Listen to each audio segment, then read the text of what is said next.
So listen, we got a lot to get into today.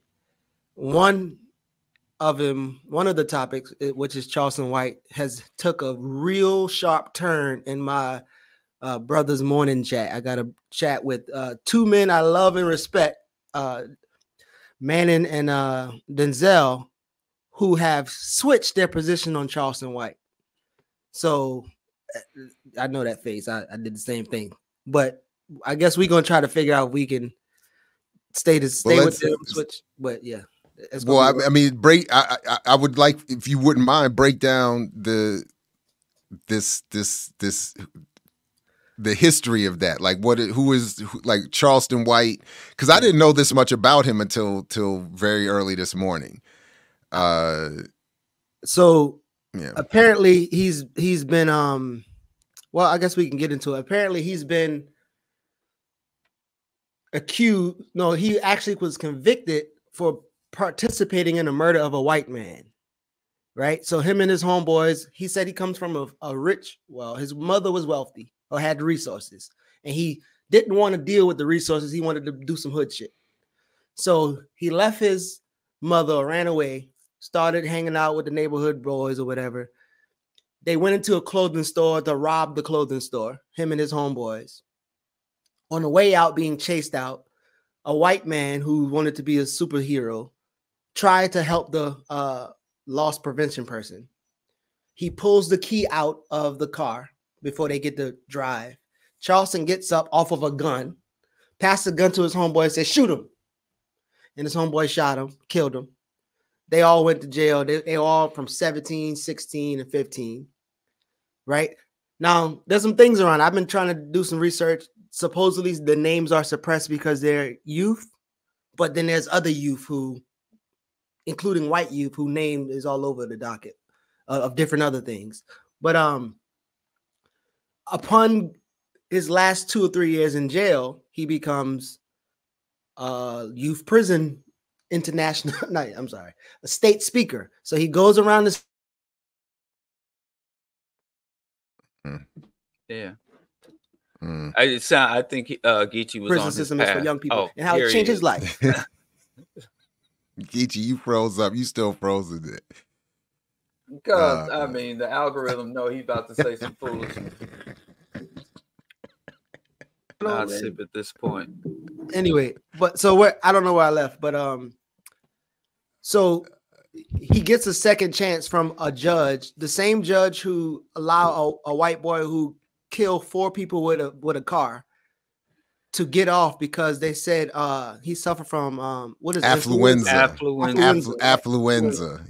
His affluence made him incapable. That same judge supposedly gave Charleston White. So again, now Charleston White is this speaker who says hood shit, and people are arguing about, like, he's saying good and credible and valid stuff. It's just his delivery. So he's saying fuck Dion, fuck Izzo. I must have missed all that part. But again, now I didn't watch. Well, I watched from on the 3-hour video with him and Cam Newton. I watched all the way up to maybe 50 or 40 minutes uninterrupted, and I'm telling you, it was tough. But then I skimmed through the rest of the 3 hours just to kind of get what they're talking about. Supposedly Denzel and Manning watch all 3 hours, and after watching those 3 hours, they flipped. They went from this clown, potential ops. He actually tells the story as if he is an agent of the state to spread the good news of the state. He literally says that shit in the Dion interview. I mean, in a Cam interview. But I put a clip together. You know, 5 to 6 minute clip of that. Oh, serious? But it's the best. Where is it? I'm about to send it to you. It's the best I could have done. It's on the Facebook and Instagram. It's the best I could have done. But 5 minutes of this dude, man. Seriously? Oh, that's the one you? Okay, yeah, I it's the one on Instagram. Jesus. And I was going to share the Instagram one because in those comments are the ones who defending him the most. But in the Facebook one, you will see Denzel at least going from nah to wait a minute, can he be organized? And I'm like, oh shit. It's telling me, yeah, I have I haven't watched that much, but over the last couple of years that I've seen his name bubble up, I've watched a few things, and whatever I've watched has been just bananas. Well, listen, this is the only 5 minutes that y'all ever have to listen to this man ever again. Man. Jesus Christ. Yes. Yeah. Right? That's where brain development comes in at, right? The prefrontal cortex. So most kids, unless they come from extreme poverty, are not committing crimes for financial gain. It's for the thrills and feels, the excitement of this shit, the rush. Yeah. When the FBI studied Malcolm and when they studied Martin, one went and spoke and came back to the hotel and prayed and talked on the phone with his wife, and they don't have no dirt on him. He was Muslim. The other one went and spoke and came back to the room and partied and fucked like a motherfucker in every town he went to. That was the Christian. So it's a difference. One was studied full time. How you know that though? Because now you're using my platform trying to bring all this speculation of Martin Luther the King. Because it's documented evidence. It's not speculation. The FBI said that Malcolm X was a saint compared to the doctor.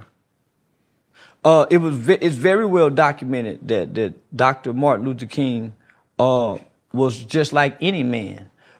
He was a whoremongering preacher. It's documented. That means the juvenile system has jurisdiction over you until you're 21. You get out at 21 and you're free. Your record is sealed. If you go to prison, then you do the remaining of your 12 years. So I'd already done 4 years at this time on 12. My victim's family played a big part in me not going to prison. Because they was a forgiving white family. So I could never be angry and hate white people. Because I took a white man's life only for their family to be loving and forgiving. I hate things, but I don't hate people. I hate things, but I don't hate people. Put a child in the right environment, in the right setting, that kid can grow to full potential in 3 years. And that's what happened with me. Homie, they used to take me off campus. That's where I told you I spoke at Blaine College. I spoke at Texas A&M, Prairie View, every college in and around there, UT, the Aggies, all the high schools. So my last year and a half, 2 years of being locked up, I would go out and do public speakings and motivational speakings at colleges and universities and high schools. So they groomed me for this. One of the benefits of aging out of the juvenile system in the state of Texas is that you become a ward of the state. So once you get adjudicated for a crime, your parents are no longer your parents. You become a ward of the state. So meaning you're a state baby. So one of the benefits of being a ward of the state is they pay for my college tuition up to a PhD. So right now I can go back to college and they still pay for my college tuition. Because this is what I know about black people. They worship and they idolize celebrities. Man, I done fought with the police. I was at every city council meeting. So when the football and celebrity nigga go to talking, I said, man, y'all talking from up here. I'm talking from down here with these people. I'm in the schools. I'm in the juveniles. I'm in the jails. I'm in the prison. I'm standing on stands swearing on murder cases and capital murder cases. Man, y'all talking from up there. It's easy to say fuck y'all. Easy to say fuck Dion and his son who driving a Rolls Royce. Now keep putting it in their face. Keep showing up, putting them watches in them kids' face. That's why y'all got robbed in UCLA. See, that's what I'm talking about. Easy. Why you talk like that? I talk like that to get my point across. Because when I wasn't talking like that, wearing a bow tie, y'all wasn't paying me no attention, and I was going to the Supreme Court changing laws and legislations in this country. I was working with over 50 U.S. congressional members, from Ted Cruz to Mark Rubio, Senator John Cornyn. I was on the front page of the American Bar Association Journal. I had done a study with News 21, Walter Cronkite School of Journalism. Y'all wasn't paying attention then. So, nigga, I gave y'all what y'all want. A ignorant motherfucking nigga that talk like them rappers. Now y'all listening. Now y'all paying attention, huh? I got y'all attention, checkmate. Nigga, because I'm still stuck on Tamir Rice while y'all stuck on my delivery. I'm still mad why ain't now motherfucker tore up the country behind Tamir Rice. Baby Tamir Rice at that. Shh, come on, my nigga. I'm starting to resent black people. Don't do that. Nigga, next year I'm gonna be hollering fuck black people. Cause they the most hypocritical, fakest motherfucking people in the world. We came and made them people from buying tickets from $462 for the whole season to nigga just one seat costing this. The only way we get free is economics, not by jobs. So imagine what we could have done had we kept this in the Negro League. What they got a saying that say, sometimes you got to play the fool to the fool to make the fool think that you the fool, but really they the fool. That's what I've been doing. So you basically saying this a front. Yeah, because I had a Jewish attorney show me how to become self-sustainable. Well, we don't ask nobody for nothing to help us take care of our people. I'm willing to die, kill, and go to jail for what come out this mouth, and the nigga ain't hit me in the mouth yet. Whether I'm trying to agitate or not, you niggas stay in your feelings. Ain't nobody hit me in the mouth yet. So I come to the internet to do the totally opposite of what I did in real life. I catch.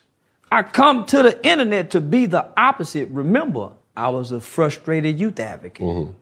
This was my outlet. Mm-hmm. This was my way of letting it out. Mm-hmm. And it just so happened to pop. Mm. You got to earn your liberation.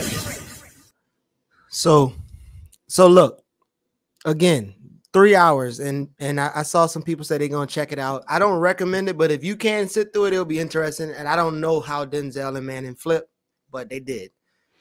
Now, I mean, yeah, that's what I was waiting for. What's the explanation? What part of what he said got them to change their mind into seeing him as a revolutionary? Because this was pretty much consistent. Or to see him as somebody who could be organized. Basically, the line was, we shouldn't throw him away. He needs to be organized.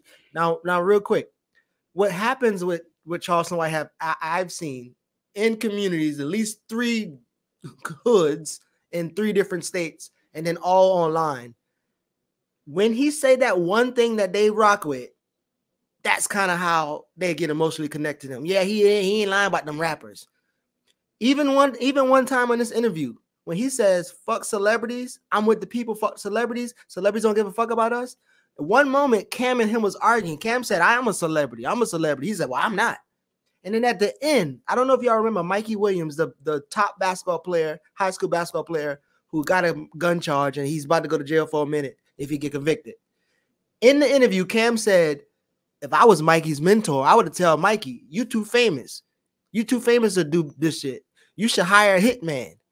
Cam literally says this in the interview that Mikey should get a hitman of a less value human to do his dirty work. Now, in that moment, somebody can be like, yo, Charleston White exposing Cam. So what I'm seeing is people hold on to something that he might say that was close to being true, half a true, or whatever. And then they just focus on that. So again, it might be his delivery and some of the words. He might start burning out stats about illiteracy rates and shit like that. And then they even said this, Manning or Denzel can come on. And I mean, I'm not going to release the whole chat, but they was explaining how he is different than Candace Owens. So he can be organized in, but she might be too far gone. Or she is too far gone, which is interesting. But go ahead, start out, Diallo. I think it's a disservice to put this guy on here. He has articulated that he is engaged in rape of women and advocated that there are justifiable reasons to take pussy from a woman based on the woman's behavior or lack of respect.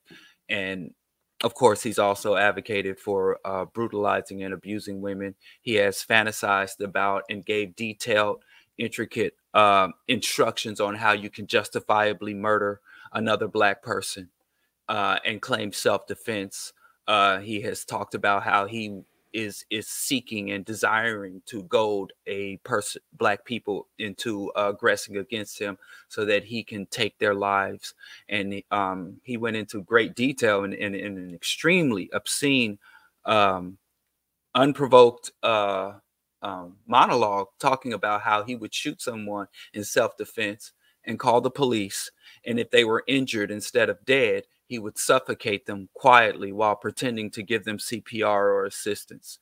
He sat there and talked and advocated for lawfulness and how Black people should respect the state and how the state is there to benefit Black people. And then turns around and says he wants us to tear up the country for Tamir Rice. He said nothing consistently. He said nothing even really pertinent to any of the issues he claims to stand for. He's a race traitor. He's articulated how many more times does he needs to say he either hates black people or he's about to start hating black people, for black people to just stand on business and expel. This man has self-exposed on every issue. He does not stand for anything related to liberation. He's a hyper-integrationist and a militant integrationist. He thinks the best course forward for black people, as he stated, is to be lawful and submissive and receptive to the instruction and overseeing of our white oppressors. I really don't understand why we're even giving this man the time of day. And this thing about somebody saying something right for once, I think the black people who say that, you mentioned Candace Owens, a popular meme going around where people saying sometimes I agree with Candace Owens. There's a lot of black people like Trump says some things, and I don't really think people grasp that an individual saying some things, some good things, is not as relevant as their fundamental ideology and their fundamental agenda. And once you establish that someone's fundamental ideology and agenda is anti-black, anti-African, regressive, misogynistic, and all the other bad, shit we could list, it's irrelevant whether they say some good things. And that's just one of the key modes of manipulation, mass manipulation. I don't think anything he said carries weight or is valid. And also where he talks about the masses of the people pay attention to this piece of shit. It's not the masses of the people. It's the mainstream media. And that is paying attention to him. And a lot of times people confuse mainstream media attention and prominence in the algorithm with relevancy to the masses of black people. And I don't, as Jared said, I just heard about this good dude today. Most people know something or other about him, and he gets someone attempts to assault him or he assaults someone. But the best thing that the black people really that we need to master or remaster, because we had a relatively good skill, is one of the greatest assets we have is our collective solidarity and our collective attention. And sometimes just simply fucking just ignoring a motherfucker. Let the white folks have him, because that's who he belongs to. That's who he advocates for. That's who he's aligned with. Let them have him. Let this buck dancer go. And he thinks being flued out, where people, he thinks being flown around and put on behind podiums by the state is somehow evidence of his intelligence and all that. It is yet another scam, So Jared, the one of the lines is like, if given the right politics, this brother could be useful. This brother he's just misguided a little bit. That's everybody. Like Cornel West calling everybody a brother. But that's literally everybody. If everybody's politics was corrected, we would all be improved. I mean, so it's not. That's not a meaningful thing. And then what are we arguing? That if somebody is not particularly talented or is not particularly engaging as a spokesperson or a podcaster, that they don't deserve redemption, or they're not worthy of saving or political re-education. So in addition to what Diallo has said, and I didn't hear a word I disagree with, except, well, just a quick correction. It's not that I had not heard of Charleston White before this morning. It's that I hadn't heard some of the claims about his career and the positives until this morning. I've been hearing about this dude for a minute. So to the point about why we have, and I agree, I've never felt compelled to engage him here or really anywhere. It's this recent recycling of this bubbling popularity that has me paying any attention, and then our WhatsApp chat discussion in advance of today.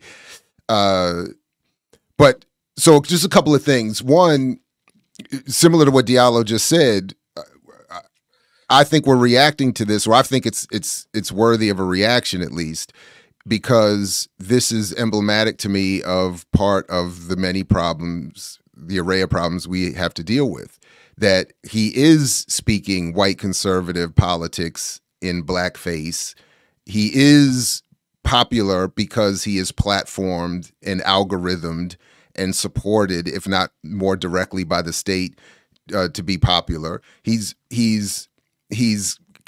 brought up in my classes. He's positioned to be, he's welcomed by his behavior, by his politics, and by many of the things that he said there. The only thing I would add, I think, to what he said is that before I checked out of Math Hoffa's platform, to add to what Diallo was saying of Charleston White threatened and wished violent rape and worse to Math Hoffa's daughters in an attempt to entice him, which is as good a way, if you're going to try to entice somebody to come outside, so to speak, that would be a way to do it. And he spent a long, what looked to be drug-filled YouTube rant that I watched a good bit of, not proudly, just out of awe and all that Diallo said in this one video that attacking Math Hoffa that I saw was said there.